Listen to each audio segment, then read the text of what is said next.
बिस्मिल्लाहिर्रहमानिर्रहीम। दोस्तों, भाइयों, का क्या हाल है? सब ठीक ठाक हैं? अल्लाह पाक से उम्मीद करता हूँ कि सब ठीक ठाक होंगे। दोस्तों, आज के व्लॉग में आपको मार्केट का सही कच्चा चट्टा आपके सामने रखा जाएगा कि मार्केट आगे से आगे ही बढ़ती जा रही है। और बाज़ दोस्त वो पूछ रहे हैं कि भाई करेक्शन मार्केट कब लेगी, ये भी आपको बताया जाएगा। आज के व्लॉग का थंबनेल है कि मार्केट का तारीखी ब्रेकआउट 1,48,000 के बाद किधर जाएगी मार्केट करेक्शन की दौर में। यहाँ पे ज़बरदस्त किस्म की तेज़ी और 1,65,000। जिन दोस्तों ने चैनल को सब्सक्राइब नहीं किया, सब्सक्राइब कर लें। जो दोस्त हमारे सिल्वर गोल्ड और लर्निंग ग्रुप में आना चाहते हैं और इसके साथ पाकिस्तान स्टॉक मार्केट में अकाउंट खुलवाना चाहते हैं, सामने नंबर चल रहा है, वॉइस मैसेज करके डिटेल हासिल कर सकते हैं। जी दोस्तों, कुछ न्यूज़ पहले देख लेते हैं मार्केट पे जिन्होंने डायरेक्ट इनडायरेक्ट अपना इम्पैक्ट दिया। उसके बाद फिर टेक्निकल ग्राफ पे आएंगे और मार्केट का आगे व्यू करेंगे, वीकली भी, मंथली भी। और इसके साथ साथ जो है बताया जाएगा कि मार्केट आगे करेक्शन ले सकती है, कब ले सकती है, या फिर तेज़ी के रडार पे रहेगी। आज की पहली खबर है जी कि सिटी फार्मा के हवाले से ये खबर है जी कि recent financial reports indicate the strong earnings growth with a significant increase in the both year over year and quarter over quarter earnings. यानी कि सिटी फार्मा के रिजल्ट्स आगे बड़े इंपॉर्टेंट हैं, इसको होल्ड रखना चाहिए। आगे ज़बरदस्त किस्म की तेज़ी ये दिखा सकते हैं। लो जनाब, वो कहते हैं ना कि भैंस गई पानी में। पीआरएल का आज रिजल्ट आया जी, ₹6.5 लॉ प्रॉफिट से ये कंपनी ₹7.40 लॉस में आ गई है। लेकिन इसकी एक टेक्निकल चीज़ आप ये देखें कि ये तकरीबन ₹7 और 28 पैसे इसका 3 क्वार्टरों का लॉस है। चौथे क्वार्टर का अगर क्वार्टर ऑन क्वार्टर बेसिस पे लिखा जाए, देखिए इन्होंने माल जो गिराना है इसको फेंकना है नीचे, इसीलिए क्वार्टर ऑन क्वार्टर बेसिस भी बताते हैं और उसके बाद ईयर एंड का भी बताते हैं। ठीक है, इन्होंने सिर्फ और सिर्फ ईयरली दिया है, क्वार्टर ऑन क्वार्टर बेसिस बताया ही नहीं। आखिरी चौथे क्वार्टर में 3 क्वार्टर का जो लॉस है वो ₹7.28 है और चौथे क्वार्टर का लॉस सिर्फ 12 पैसे है, यानी कि कोई इतना बड़ा लॉस नहीं है।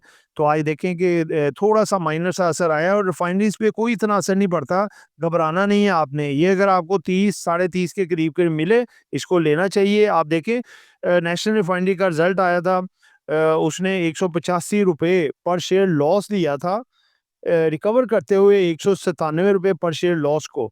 लेकिन फिर भी उसके बावजूद उसी दिन उसने कैप भी लगाया। यानी कि रिफाइनरी पे ये मैटर कोई इतना ज़्यादा कंसीडर नहीं करते, वैसे भी गवर्नमेंट की कंपनी है, ठीक है? इनका कोई पता नहीं होता अगले क्वार्टर में ये बहुत बड़ा प्रॉफ़िट भी दे दें, ठीक है ना? ऐसे ही चलता है। उसके बाद नेक्स्ट आपके सामने रखने जा रहे हैं जी अपना 1,48,196 पॉइंट्स मार्केट क्लोज़ हुई है। यानी कि 1,48,000 से ऊपर नया साइकोलॉजिकल लेवल, नया हाई और एवर हाई। उसके बाद है जी LSE ventures approve stock split to enhance the market liquidity. यानी कि एलएसई वेंचर्स ने भी अप्रूव कर दिया है जी स्टॉक को स्प्लिट होने के लिए। कोई इनके एलएसई में भी कोई प्रॉब्लम नहीं आएगी, स्टॉक स्प्लिट हो सकते हैं लिक्विडिटी फ्राहम करने के लिए। ज़रिया लिमिटेड ने ब्रेक मटेरियल इन्फॉर्मेशन ब्रेक की है, जो कि दूसरी वीडियो में इसको डिटेल से बताया हुआ है, वो चेक कर लीजिएगा। जल के हवाले से काफ़ी पॉजिटिव खबर है और ये कहाँ तक जा सकता है ये भी बताया।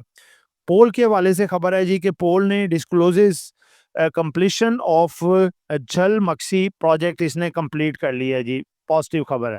गोल्ड प्राइसेस पाकिस्तान में राइज हुए हैं जी, ₹1,500 बढ़ गया। और उसके बाद पाक रुपी 4 पैसे गेन हुआ जी against USD, very good. Last खबर है, Pakistan economy on the path to sustainable growth says FM. FM हैं जी अपना फाइनेंस मिनिस्टर। अब आते हैं जी कैंडल की तरफ। दोस्तों, कैंडल देखें आपकी वीक ऑन वीक बेसिस पे तो माशाल्लाह ज़बरदस्त बेहतर जा रही थी। लास्ट टाइम भी फ्राइडे को मार्केट क्लोज हुई तो वीक ऑन वीक बेसिस पे बुलिश क्लोज हुई थी। लेकिन डे के हिसाब से अगर आप देखें तो मार्केट में एग्जॉशन नज़र आ रही थी, मार्केट थकी हुई नज़र आ रही थी, मार्केट में प्रॉफिट टेकिंग नज़र आ रही थी। लेकिन आज मार्केट ने उस ट्रेंड को तोड़ा और मार्केट ने जनाब 1600 पॉइंट का इजाफा किया, 1,48,000 से अबव क्लोजिंग दी। इसकी एक रेजिस्टेंस जो आपको कहा था बड़ी खौफनाक है, 1,47,300 से 500। आज मार्केट ने उसको खातर में ही नहीं लेके आई और उसको चीप फाड़ करते हुए ऊपर, और 1,48,196 आउटस्टैंडिंग ब्रेकआउट मार्केट ने दिया। दोस्तों अब ये देखना है कि मार्केट करेक्शन कहाँ लेगी, हमें क्या करना चाहिए, क्या मामलात होने चाहिए। दोस्तों देखें, वेरी सिंपल सी बात ये है कि नो डाउट मार्केट इस वक्त अपने एवर हाई पे चल रही है, और जितने वेटेज वाले स्टॉक हैं देखें उनमें भारी भरकम तब्दीली भी आ चुकी है, बढ़ चुके हैं। अगर हम स्टार्टिंग से देखें तो देखें फर्टिलाइजर में एफएफसी बहुत ज़्यादा बढ़ चुका है, इफर्ट बढ़ गया है, फातिमा बढ़ गया है, ठीक है। उसके बाद अगर बैंकों में देखें UBL, MCB, HBL, Meezan bank, bank Al Habib, उसके बाद bank Alfalah, Askari bank, light bank, यानी कि कोई ऐसा बैंक नहीं रहा जो कि पीछे रह गया हो। गवर्नमेंट के बैंक देखें, पंजाब पंजाब बैंक और नेशनल बैंक, ये भी बहुत ठीक-ठाक गेंद दे चुके हैं। इसके साथ एक छोटा बैंक सुनहरी बैंक, वो भी देखें 16 से 25 रुपए का हो गया है। जेएस बैंक भी 4.5 से 8-10 रुपए के करीब मूवमेंट कर रहा है। तो दोस्तों इनमें ज़ाहिर-सी बात है थोड़ी-थोड़ी करेक्शन आएगी आगे, जैसे-जैसे करेक्शन आएगी, दूसरे सेक्टरों को साथ मेंटेन देखें किया जा रहा है। आपका सीमेंट सेक्टर आज बड़ा ज़बरदस्त किस्म का चला है, जिसमें चराट सीमेंट देखें, डीजी खान ने बहुत अच्छी परफॉर्मेंस दिखाई, लकी सीमेंट ने बड़ी अच्छी परफॉर्मेंस दिखाई जिसने इंडेक्स को भी साथ उठाया।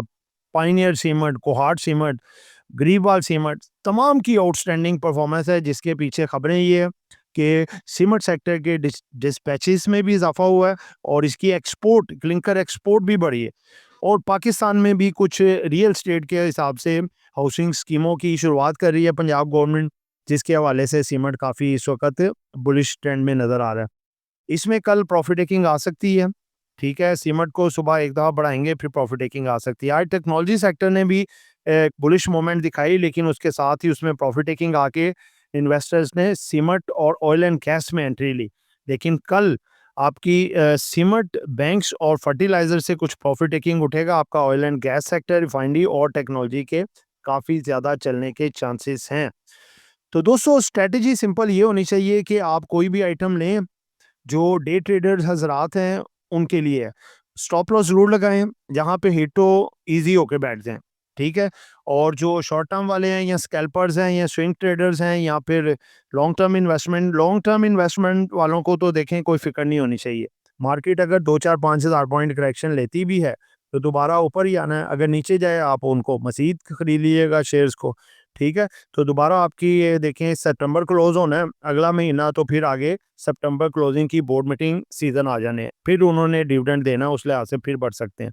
तो लिहाज़ा ये जो स्टॉक बहुत ज़्यादा बढ़ चुके हैं, उनमें कुछ-कुछ करेक्शन आएगी, और जो स्टॉक ज़्यादा अभी नहीं बढ़े, जैसे कि ज़ल देखें, टेक्नोलॉजी, सारे में करेक्शन हुई, लेकिन ज़ल में नहीं हुई क्योंकि वो अभी बढ़ा नहीं था।